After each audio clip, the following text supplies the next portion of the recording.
Baik, Assalamualaikum warahmatullahi wabarakatuh. Selamat pagi, mahasiswa saya STI Totaluin dimanapun sudah berada.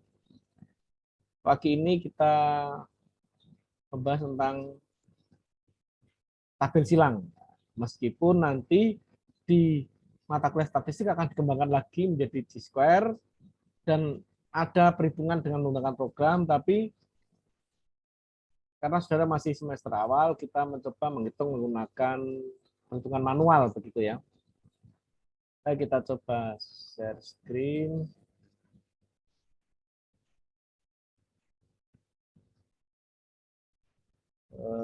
Baik ya, kemarin sampai di sini.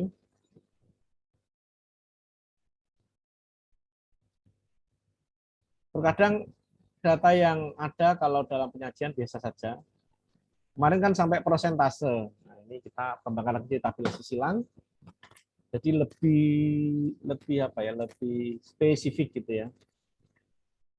Dalam penyajian bisa saja informasi yang diberikan atau yang dimunculkan ya biasa saja, garing istilahnya ya.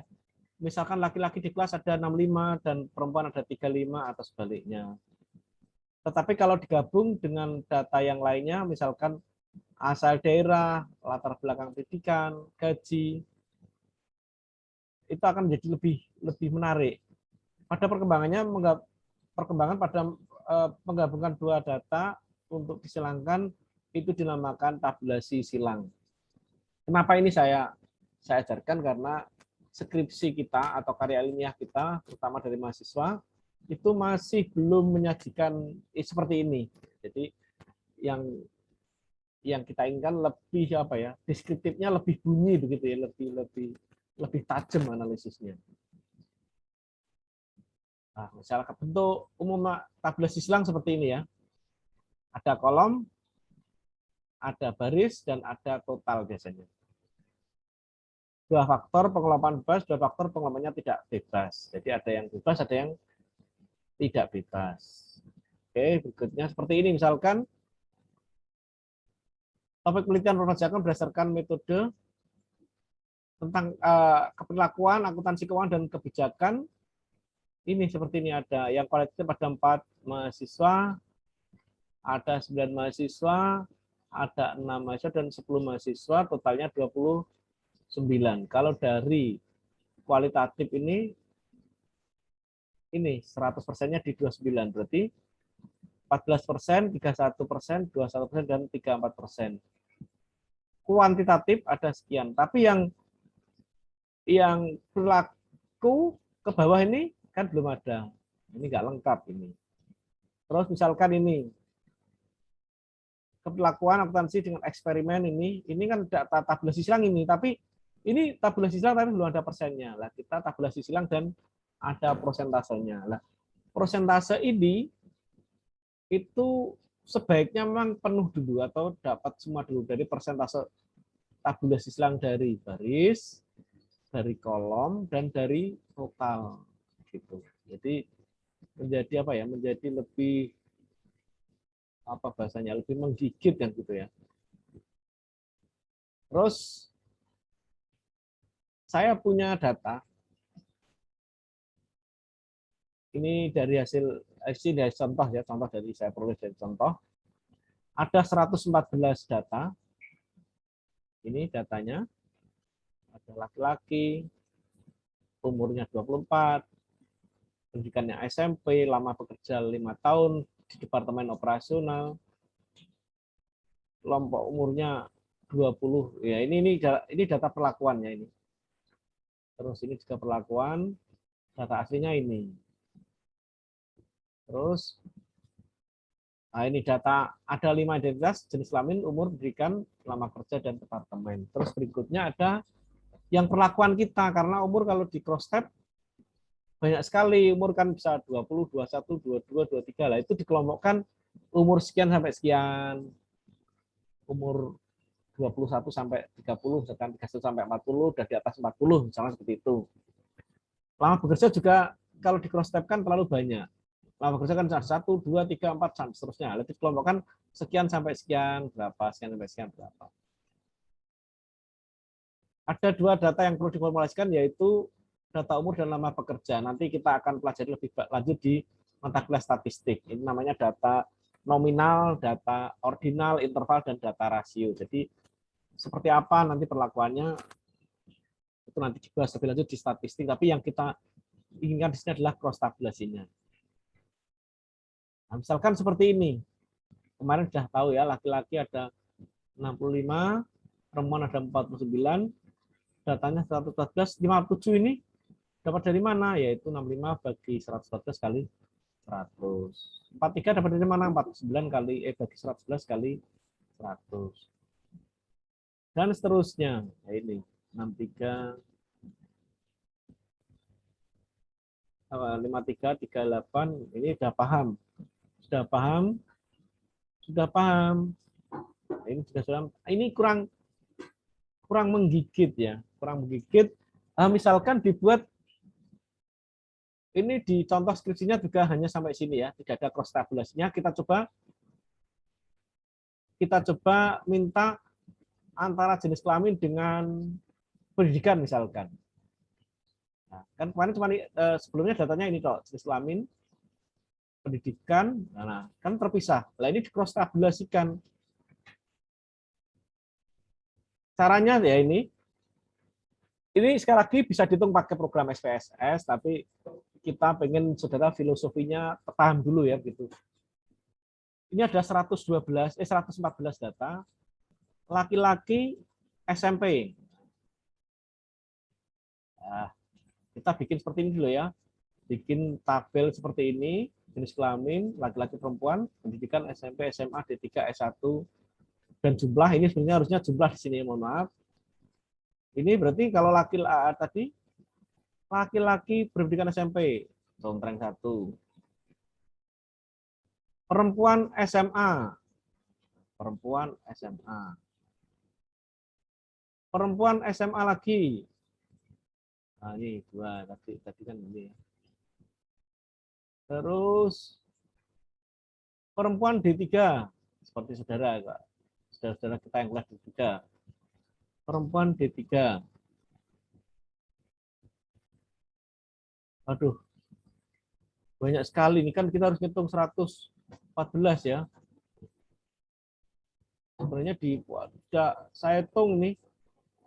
Ini.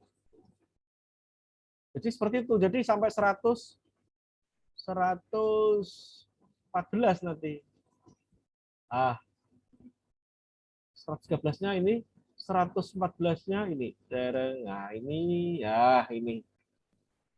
Nah, seperti ini butuh waktu panjang. Katakan satu data itu setengah menit, berarti 114 kali setengah menit berarti ya bisa 30 menit sampai 45 menit untuk membuat seperti ini. Tidak cukup seperti ini. Besok berarti mungkin ujiannya tergantung ini ya, tergantung suasana hati, bisa dari data ini membuat seperti ini, atau dari data yang sudah ada ini dibuat ini kan ini 4 46 11 4. Nah, ini jumlahnya 65. Terus yang dari perempuan 0, tidak ada yang perempuan dan dia sekolah SMP, tidak ada. 33 88 4, totalnya 49. 33 88 49. Ini dari jumlahnya. Ini jumlah 65, ini ke kanan jumlah 49, terus 4 ke bawah ini jumlahnya ke sini 46 tambah 33 itu 9, 11 tambah 8 19, 4 tambah 8 12, ini 114 ketemunya. Sama dengan data awalnya tadi. Nah, ini 114 data. Terus berikutnya cara mencari, ini kan kolomnya harus terisi semua. Laki-laki atau gini ya, laki-laki ada 65, yang berpendidikan SMP ada 4. Berarti 4 dibagi 65 kali 100, bukan bagi ini ya, tapi kali 100.